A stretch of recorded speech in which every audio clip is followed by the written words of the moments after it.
We have a fine tradition in Australia of recognizing the traditional owners of the lands upon which we meet. And in my case, that's the Gadigal people of the Eora Nation. And I extend my respects to the owners of this land and the owners of the lands that you may be on. And thanks to the organizers for giving me this invitation to talk. I want to focus on the ethics part of what you might want to implement. I'm not going to say too much about computational questions about how you would implement those ethics. But I have learned quite a few things in the last couple of years about what sort of ethics we might be thinking, what sort of ethical principles we might be thinking of implementing.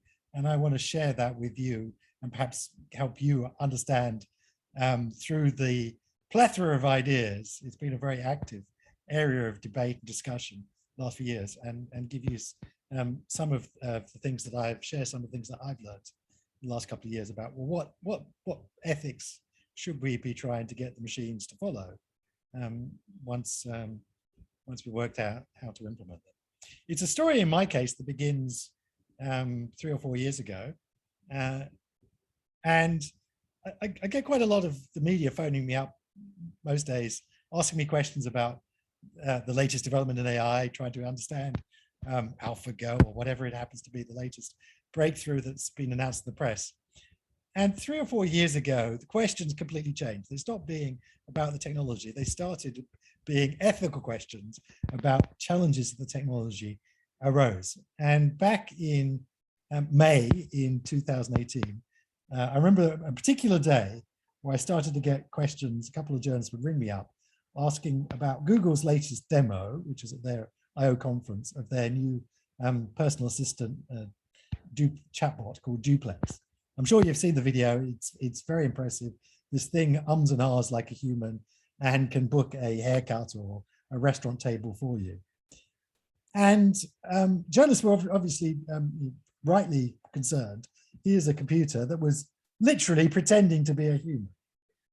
It was umming and ahhing, which is entirely unnecessary for a computer to and ah, but just so it could pass itself off for a human. And indeed, I played the video to my wife and said one of these people was a computer and one of them was a human. And she guessed the human was a computer and the computer was a human. It was hard to work out who was which. And I said to the journalists at the time, well, I don't think you need, to think about anything here. This is old-fashioned bad behavior. People are being deceptive. If someone was knocking on your door pretending to be someone who they're not, you would, and especially if there was a major international, multinational company behind it, you'd be very upset. You'd say, this is deceptive behavior. Well, you don't put up with that. So we shouldn't put up with that when it's technology.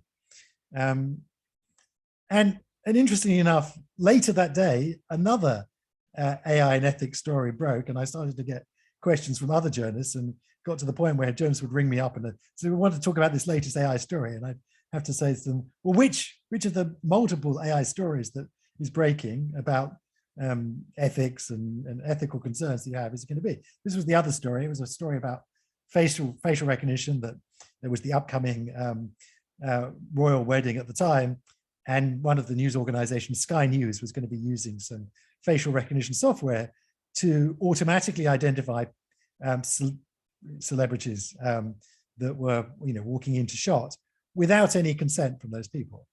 And then, there were lots of discussions about, how is this technology, what sort of dystopian world is this facial recognition technology taking us into? But again, I remember telling the journalists, well, of course, issues of privacy are ones that we've worried about well before we had facial recognition. Let's just put this problem on steroids. It's not there's not a new ethical concern that we have here about people's privacy. We've always worried about people's privacy. It's just the technology has amplified that problem. And I find frequently I'm asked these questions. I say, well, this is just bad, old-fashioned bad behavior. We wouldn't put up with it if people did it. So why do we put up with it if machines do it? But despite by these sorts of observations, that there's nothing particularly new here, and maybe the technology is putting the problems on steroids, but we don't need much in the new way of new ethics to deal with that. There has been a huge amount of work on ethical principles and ethical frameworks, and we've seen lots of governments put forward ethical principles, ethical frameworks. I must admit some culpability here. I was co-opted into the Australian government's process of setting up an ethical framework for business to operate under that's now being trialed with some big multinational companies, but many other nations have done this. It's not just governments, lots of corporations, each, Google's got their AI ethical principles, Microsoft's come up with some, Amazon's come up with, any large technical company has produced its own set of ethical principles, all of them different to each other. And certainly there's been, and rightly so, quite a lot of discussion about, is this just ethics washing? Are they, painting a picture that is hiding their bad behavior, but not actually doing anything behind it? And lots of other organizations, professional bodies. And again, I must admit some culpability here. I've sat on some of these IEEE standards committees that have been drawing up standards for building autonomous systems. I've done some stuff with ISO about standards again.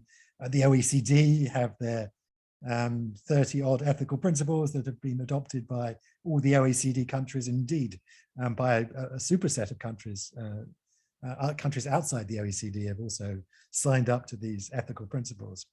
And they're all got, there's a lot of commonality, but also there's significant differences between all these principles. And so I want to try and help cut through this Gordian knot and simplify it for you, so that when you come to think about, well, how could we turn this into something computational? What are the principles that you should, ethical principles you should be? And my argument is that AI lets us break things in new ways, well, faster, cheaper, and quicker, or greater scale than we've done. But in most ways, it's not allowing us to break anything new. These are all problems that we've had in the past. This is not the first technology that touches our lives.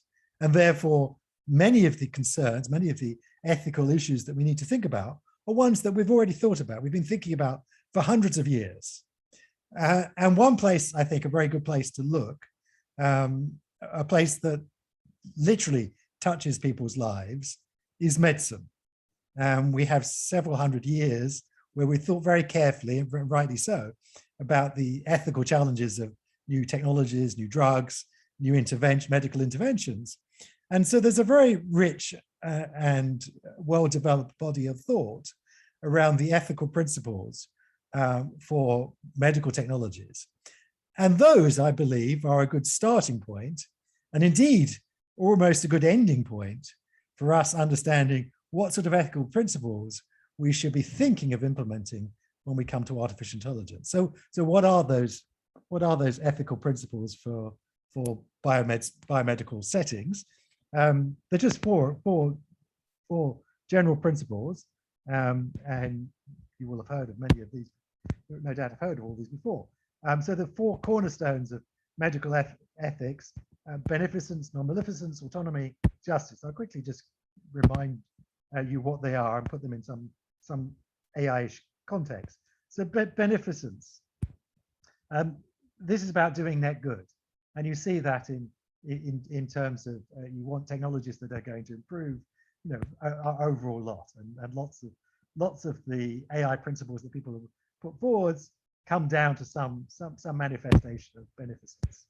Closely related but subtly different is non-maleficence, do no harm. Whereas beneficence is often thinking about the net benefits, non-maleficence is thinking about individual harms. And in some sense, this is the tension between utilitarianism and egalitarianism. We do worry about any harms inflicted upon any one individual. We can't introduce technology if it has overall net goods, if there are a small number of individuals who are significantly harmed despite those net benefits. That is not typically considered to be acceptable. The third cornerstone is one of autonomy. That's autonomy in the medical sense. That's respecting the autonomy of the humans involved with this technology, of the patient, and that requires us not to engage, for example, in deceptive practices. That's why we should be upset about Google's Duplex, because it was not respecting humans' autonomy. It was not respecting people's right to have informed consent. It was trying to be deceptive, trying to be something that it wasn't. And in medicine, they go along. It's a very important that it is the human, the subject of the medical intervention, whose consent is sought, who is given the right to make an informed decision about whether they use or don't use that particular technology. And then the final principle, or rather sweeping, enclosing principle, one of justice, which brings in ideas of fairness and discrimination and equity. And again, that's something that's not just important in medicine, where we worry about fairness to different groups, but we see a lot of discussion in artificial intelligence about principles of fairness, about fairness in machine learning. Indeed, there are whole sequences of conferences where fairness in the title, and rightly so. Well, I'll come to a couple of examples later on in my talk. So I believe that actually is all you need to know, pretty much, with one small exception that I'm going to come to very shortly. But in terms of, if you want to think about what, in broad sense, what are the ethical principles that you need to be thinking about, those work for medicine, and I struggle to see why those don't work also for artificial intelligence, with this one small exception that I'm going to come to. Now, of course, that hasn't helped you, because I haven't helped you with the really difficult, challenging, and new task, which is how do you implement, in computational sense, those rather fuzzily defined ethical ideas. That is a significant research challenge that we still have to address. But in terms of, what are the principles, I think that this will stand you in pretty good stead if you just think of these four cornerstones. I said there was one small exception, and that one small exception is autonomy. Now, I'm using autonomy now, not of humans, but of machines. And that, in some sense, I believe, is perhaps the only new technical challenge that AI throws up, is that we are giving autonomy, the ability to act largely independently of human decision-making, to machines. They act over time, over significant time and space, largely on their own. When you get in your self-driving car, you give it a very general direction: drive me home, James. And it makes all of the rest of the decisions itself. It has autonomy, making those decisions, some of which, as we know from the trolley problem, may be life or death decisions. And so it's not surprising then why a lot of discussion in AI and ethics has focused on issues like the trolley problem, because in some sense, I think that is one of the few areas where we have a fresh ethical challenge. It's not actually that we haven't faced trolley problems in the past. We have always. Every time you get in a car, you may drive around the corner and have your own personal trolley problem. Indeed, actually, shortly after I passed my driving test many years ago, I had a trolley problem of my own. I was driving down the road, and I was driving down the main road, and someone pulled out from a side street into my path. And I had to make one of these trolley problem decisions. I had to decide whether I drove into them, they pulled out just in front of a zebra crossing, or I drove across the zebra crossing on the wrong side of the road, where I could see a lady with a pram. You couldn't make this up if this wasn't true. It was my own literal trolley problem. I made what I believe was the right decision. I drove into the car. Fortunately, I lived to see the day, as did the other person in the other car. The car was destroyed, but everyone lived. So hopefully, I think I made the right decision there. But that's just the point of the story, was that the trolley problem is not new. We all face potentially trolley problems ourselves. What is new, though, is that we're giving that to machines. And because we're giving that to machines, we have to program that in advance. The interesting thing, I looked at the highway code. There's nowhere in the highway code in the UK or in the highway code here in Australia that says what you have to do in such a situation. It's not stipulated what you should do, whether you should save the most lives or whatever. But if you do the wrong thing, I guess you might be charged for dangerous, reckless driving and face a manslaughter charge. So the action is not specified in any precise way, but we now have to program computers in advance so that they will have actions, and if they are in some sense going to be predictable, and hopefully they're going to be reasonably predictable, and so we have to make these different decisions as to what we do with these machines in advance. So in that sense, it is a fresh challenge that we've never faced in before, even if it's not a fresh ethical problem. And then, of course, the one other area where we face fresh ethical challenges with autonomy is on autonomous warfare, lethal autonomous weapons. And I've certainly been active in. I've certainly been very active in the discussion around lethal autonomous weapons. And there, I think the problem's even starker. The reason the problem's even starker is that this is a setting in which we're designing machines explicitly to take human life. In the case of autonomous cars, we're designing machines to try and save lives, to try and drive safely. If we make mistakes and get it wrong, they may accidentally kill people. Here, it's the completely opposite. We are actually trying to design machines to kill particular individuals. And so the problem is much starker. And I hope we make some good decisions in where we draw the line in terms of autonomous warfare. But with that one exception aside, I don't see much in AI that requires any fresh ethical principles.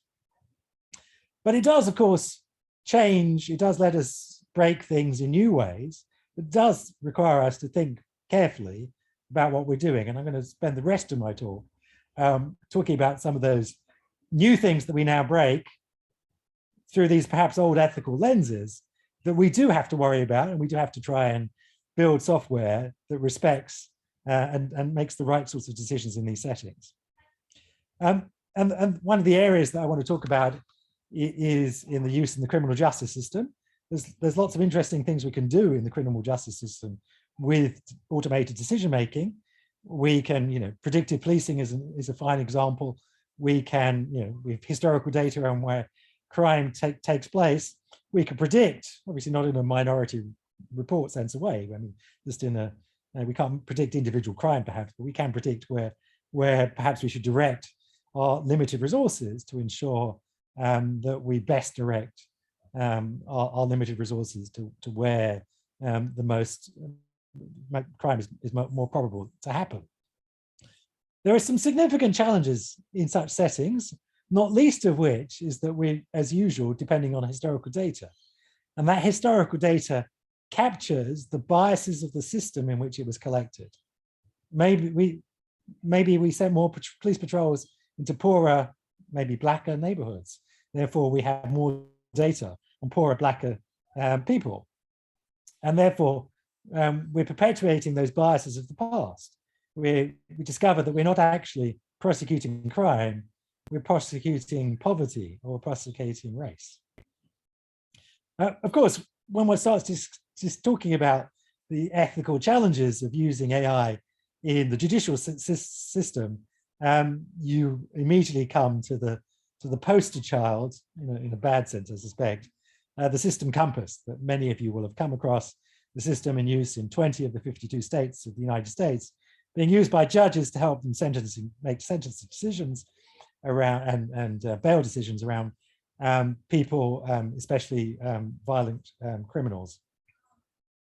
And there's much to be worried about, much to be concerned, much to discuss, and much to learn from the challenges that this system has thrown up.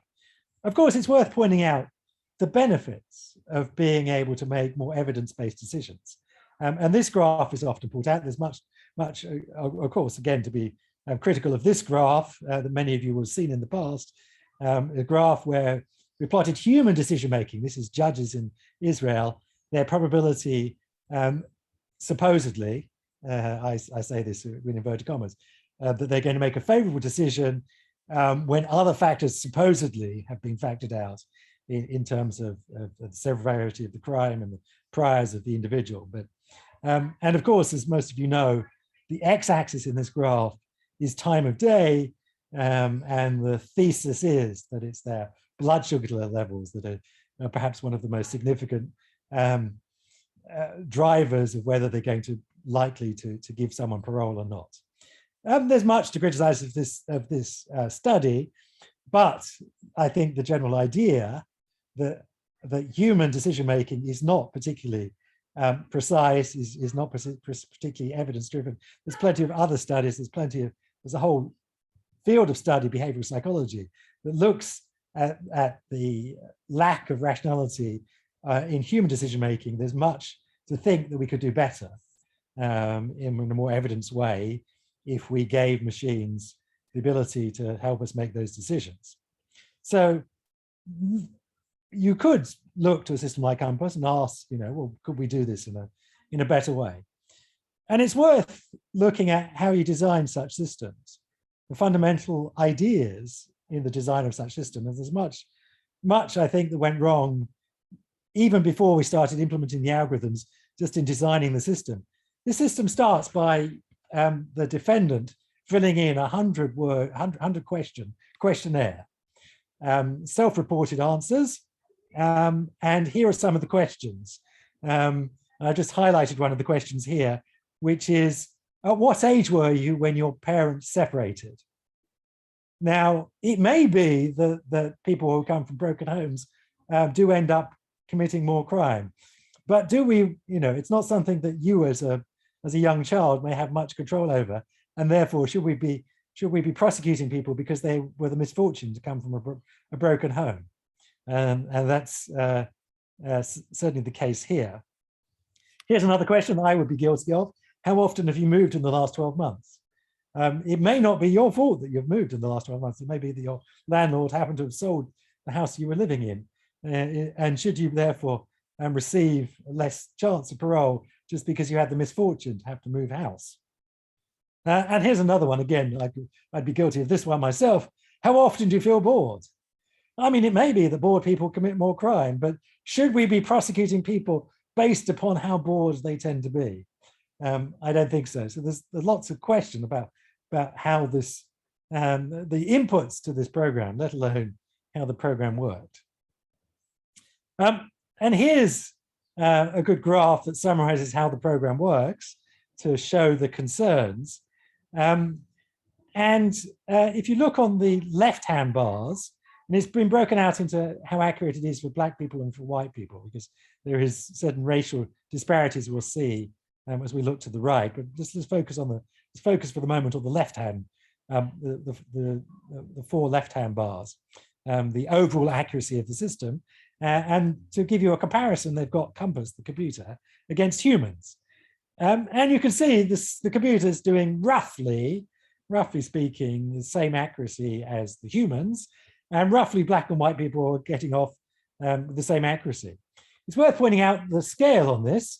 It's about 2/3 accurate. So it's not actually very accurate. 1/3 of the things, 1/3 of its decisions are wrong. It's predicting people who are going to reoffend, who in 1/3 of the case, who are not going to reoffend. So it's not actually particularly, it's a little bit better than tossing a random coin, a bit above 50%, but it's not much above 50%. It's not actually particularly accurate. And certainly the North Point Corporation, the company that behind the system, have defended themselves rigorously that it's not racially biased, because as you see in these graphs on the left-hand side, the Black curves are the same height as the white curves, roughly speaking. I mean, that's true. But if we break out the errors into false positives and false negatives, the left-hand curve is just looking at the overall accuracy, so counting all errors the same. We look at the false positives, the people who are falsely predicted to reoffend, and therefore likely to be denied parole, and are kept in jail. We see there is a significant racial bias. And it's worth pointing out the significant racial bias in humans as well as in the machine. Humans tend to be racially biased against Black people, and significantly more false positives for Black people than white people, whether it's humans making the decisions, whether it's computers making the decisions. But we see that the computer is more biased than the humans. And then we look at the right-hand set of graphs, the false negatives, the people who are falsely predicted not to reoffend, who do go on to reoffend. And so these are the people, this is the true cost in some sense on society. These are the people who are released into society, who go on to reoffend and commit further crime. And we see, again, humans and computers are both racially biased in favor of white people, releasing white people who should be kept inside. And again, the system's even worse. The computer system is even worse than humans, even more biased than humans. But these two errors, of course, cancel each other out. And so overall, in terms of overall accuracy, you see the computer and the human are roughly the same, even though the computer is more racially biased in some sense, in both senses, against black people and in favor of white people than humans are. Another couple of reasons to criticize this system.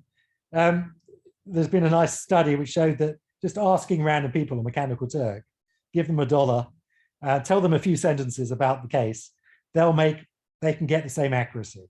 So it's not, as I said, it's not particularly accurate. People with much less information can make equally accurate decisions than this 100 data points that they use. And indeed, a simple linear classifier does just as well, just on 2 features. The 2 features are the age of the person. The more younger you are, the less likely you should be given parole. So the more, the earlier you are, the younger you are that you turn up in court, the more chance that you're going to commit crime again shortly. And the number of priors. So again, if you've committed more priors, you're more likely to commit a prior again. So that simple classifier, just on those 2 features, that's all you need to know about the person, not their race, nothing else at all. Just know those 2 features, you can make just as an accurate prediction as those 100 features that they collected. So not a particularly accurate classifier, does just as well. Interestingly enough, of course, this asks us to define, well, what would it be for a system to be fair? And if you go into the machine learning literature definition, so this is coming to the question, okay, one of those principles that you told me about, Toby, was justice, including fairness. How do we formally define fairness to implement it computationally?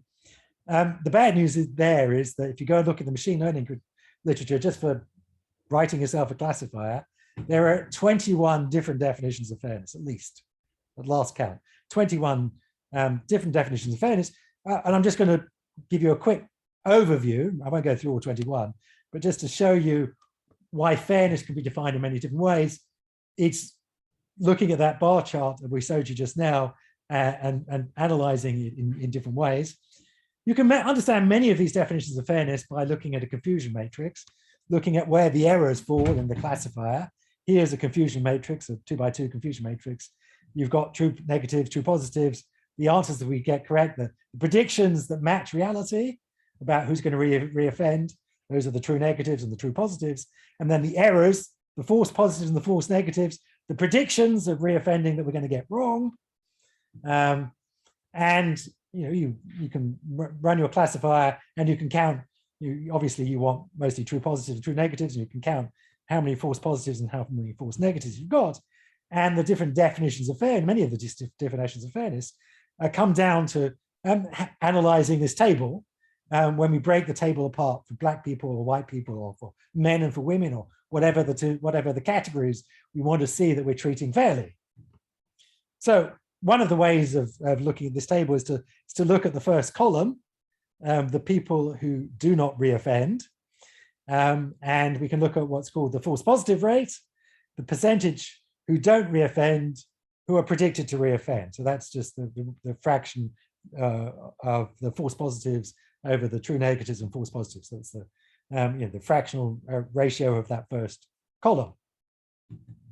That's one way of looking at one part of this confusion matrix to look at. Indeed, ProPublica, an investigative news organization, who looked at the data, complained that this was very different for black defendants and white defendants. And that's, we saw many more false positives for black people than for white people, proportionally speaking. And we saw, therefore, a very different false positive rate for black people and white people for Compass's system. And that's why it's been criticized as not being fair. course, that's only one part of the table we've looked at. There are other parts of the table we can look at. We can look at the bottom row.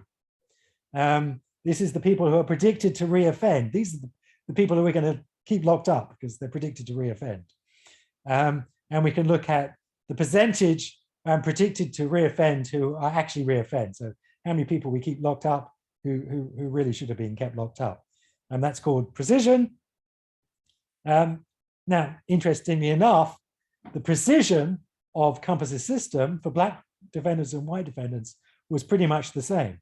Indeed, it looks like, as far as we can tell, that that's what they optimized for. They optimized to have precision across the different groups to be as close as possible as you could make them.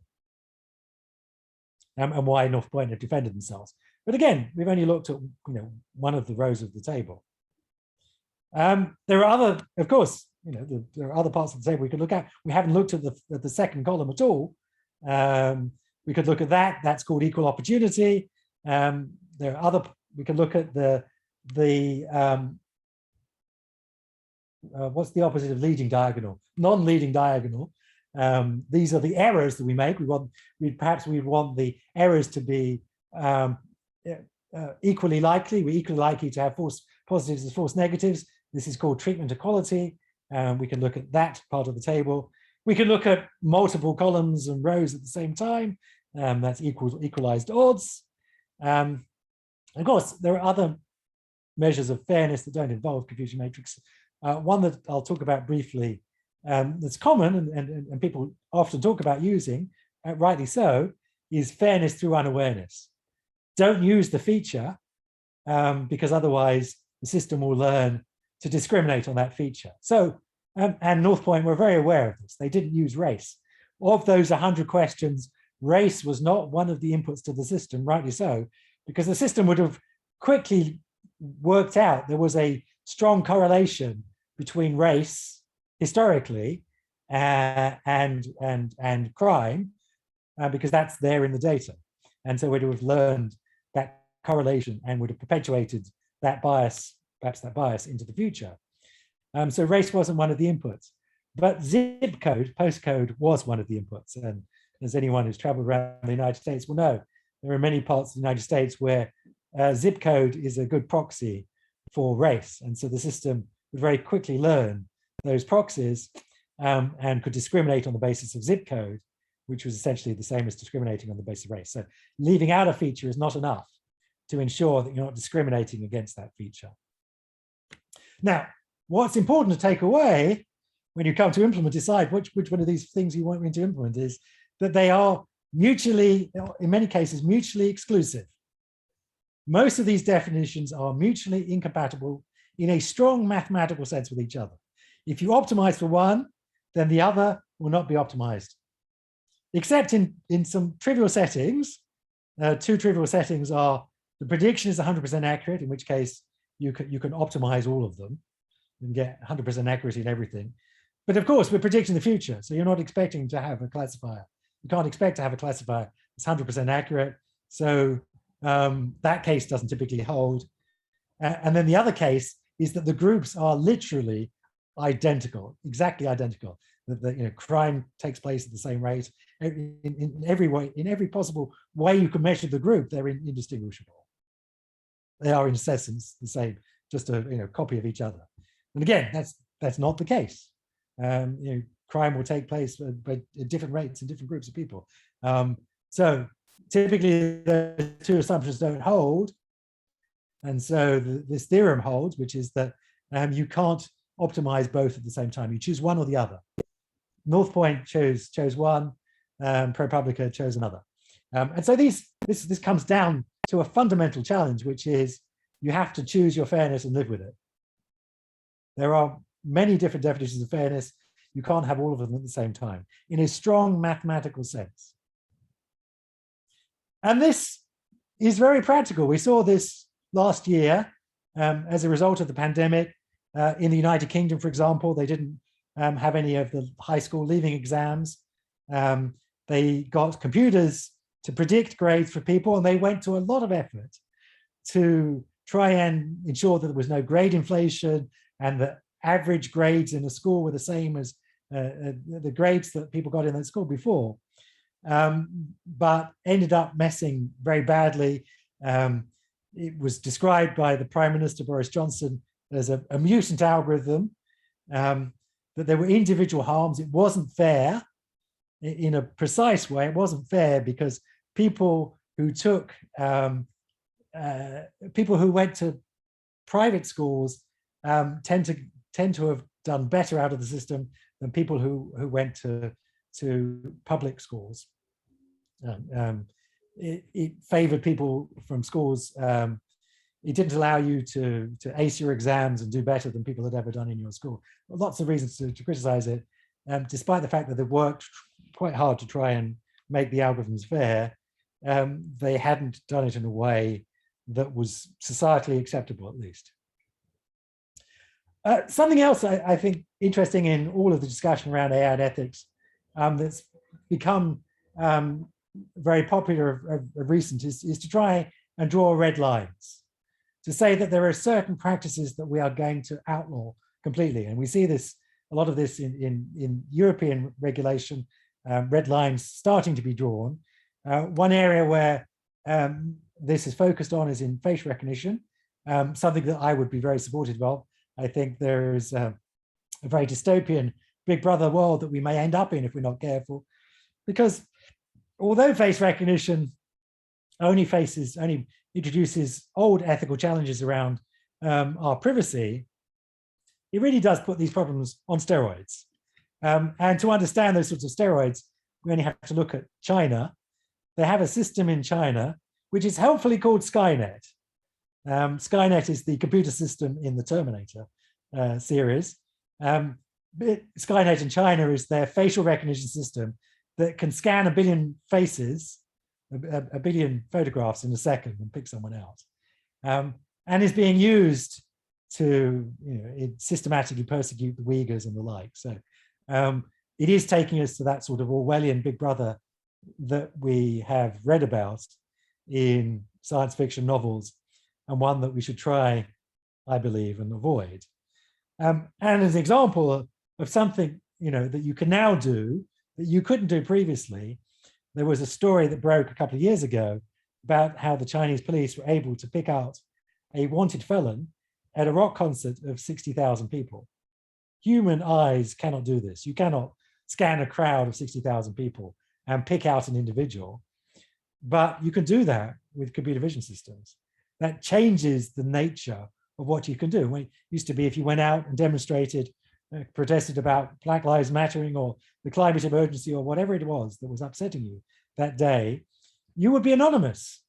But now we have the technologies to identify who you are, and we can do that pretty much in real time. So that really does change the nature of protest. And we saw that, for example, we saw that in the democracy process in Hong Kong a year or so ago, when they invaded, the democracy protesters invaded the airport. The first thing they did was they went and took the cameras down. That was the greatest threat to their ability to continue to protest, was the fact that they knew that they could be identified with those CCTV cameras. So those are the sorts of things that we need to worry about. And we also need to be concerned about the limitations of the technology, that these systems will work in ways that is different to how humans work. We know there are plenty of adversarial examples where we can change a single pixel and change a stop sign into a go sign.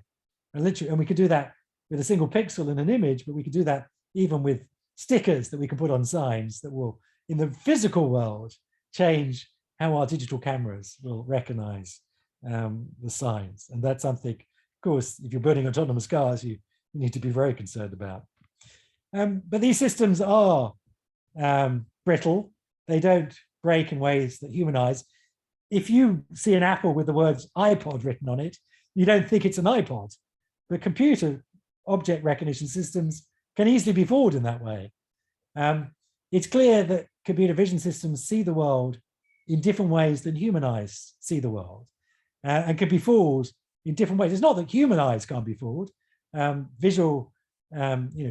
vision can be fooled in many ways. There are lots of illusions where human vision systems can be fooled, but they're not the same illusions that fool computer vision systems. And we should be cognizant of the differences between the systems and the way that they'll break in different ways. And of course, we should be aware that much of this is trained on large data sets, and those data sets capture, as I mentioned in the past, the historical biases of the past. And if you ask Google for its biases, you can see what they are. Actually, some of these biases may be true. I mean, professors may well be losers, professors may be useless, and professors may be mostly liberal. But I can assure you we're not overpaid, not compared to our what we would earn if we went out into industry. So some of the things that Google believes are not necessarily true. And some of the things that Google believes or large data believes are positively harmful. Many of the things about, of course, if you read the internet, this is what you will find. There's lots of examples of people saying that climate change is not real, climate change is a hoax, and climate change is a myth. And not surprisingly, these systems will perpetuate those biases unless we try very hard to ensure that they don't. And there are many settings, though, where bias is not possible to be eliminated. People often ask me, well, you recognize there's a bias, let's just eliminate the bias.